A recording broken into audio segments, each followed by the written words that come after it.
ഇന്ത്യയിലെ മാത്രം പ്രശ്നമല്ല, ലോകത്തെവിടെയും ഇലക്ട്രോണിക് വോട്ടിംഗ് മെഷീനെ സംബന്ധിച്ച് വലിയ ആശങ്കകൾ രൂപപ്പെട്ടിട്ടുണ്ട്. അതുകൊണ്ട് തന്നെ ഈ മുൻനിര രാഷ്ട്രങ്ങൾ എന്ന് നമ്മൾ പറയുന്ന പല രാജ്യങ്ങളിലും ഇലക്ട്രോണിക് വോട്ടിംഗ് മെഷീൻ ഉപയോഗിക്കുന്നില്ല. ഇപ്പോൾ ഉദാഹരണത്തിന് ബ്രിട്ടൻ ഇലക്ട്രോണിക് വോട്ടിംഗ് മെഷീൻ ഉപയോഗിക്കാത്ത ഒരു രാജ്യമാണ്. ജപ്പാനാണല്ലോ ഈ സാങ്കേതിക വിദ്യയിൽ വളരെ മുന്നിൽ നിൽക്കുന്ന ഒരു രാജ്യം. എന്നിട്ടുകൂടിയും അവർ ഇലക്ട്രോണിക് വോട്ടിംഗ് മെഷീൻ ഉപയോഗിക്കുന്നില്ല. അമേരിക്ക ഇലക്ട്രോണിക് വോട്ടിംഗ് മെഷീൻ ഉപയോഗിച്ചാണ് തെരഞ്ഞെടുപ്പ് നടത്തുന്നത്. പക്ഷേ നിങ്ങൾക്ക് പേപ്പർ ബാലറ്റ് ഉപയോഗിക്കാനുള്ള അവസരമുണ്ട്.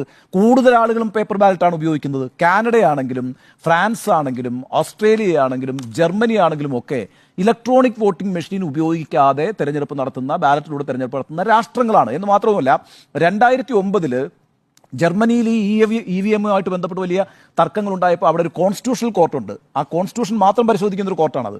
ആ കോർട്ട് പറഞ്ഞിരിക്കുന്നത് computer aided voting is unconstitutional എന്നാണ് പറഞ്ഞത്. 2009 ജർമ്മനിയിലെ കോൺസ്റ്റിറ്റ്യൂഷണൽ കോർട്ടിന്റെ ഒരു വിധിയാണ്.